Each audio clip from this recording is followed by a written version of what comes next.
Voilà. Nous, on a fait l'acquisition à la Clinique de la Sagesse d'un nouvel matériel pour faire de la rhinoplastie par ultrason. Et donc, voilà, je veux développer cette activité. La rhinoplastie, c'est une chirurgie qui a visée esthétique ou fonctionnelle pour changer la forme du nez. Donc, ça peut changer la partie osseuse, la partie cartilagineuse, ça peut être le haut du nez, le bas du nez, en fait, donc tout ça, ça résume la rhinoplastie. Il y a une demande qui est assez courante et de plus en plus fréquente de modifier la forme de son nez. Alors, comme je l'ai dit, il y a des personnes qui ont des fois des problèmes de respiration, qui cherchent à changer, on va dire surtout l'intérieur, l'architecture du nez pour pouvoir mieux respirer. Il y a des gens qui ont eu des traumatismes aussi dans l'enfance, des fractures, qui ont besoin, on va dire, d'essayer de rétablir les structures comme elles étaient probablement avant.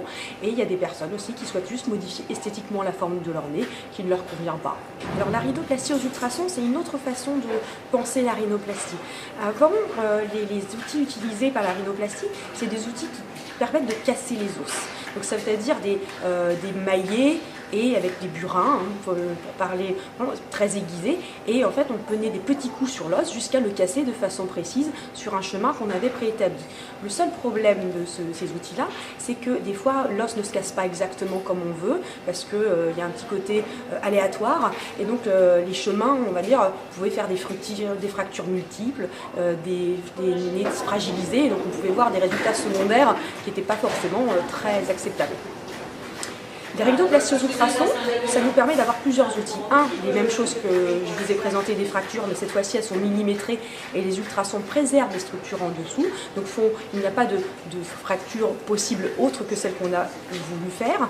Et ça permet aussi de sculpter. C'est-à-dire qu'on a des petites fraises, des meulages de l'os qui permet d'arrondir les structures sans casser véritablement. Récupération, déjà quand on ne fait pas de fracture et qu'on fait juste un meulage, le temps est très rapide. Les gens sortent le soir même, n'ont pas mal, n'ont pas de bleu, ils n'ont pas de mèche dans le nez et ça c'est très désagréable d'avoir le nez méché parce qu'on ne peut pas respirer du coup par le nez, ça fait mal à la tête, c'est très dérangeant et le retrait des mèches est douloureux. Donc déjà il y a un énorme avantage sur cette technique là et sur même les fractures on va dire qui peuvent être faites par des ultrasons, on a remarqué moins de bleu, moins d'œdème et donc il y a un rétablissement plus rapide et souvent moins de douleur.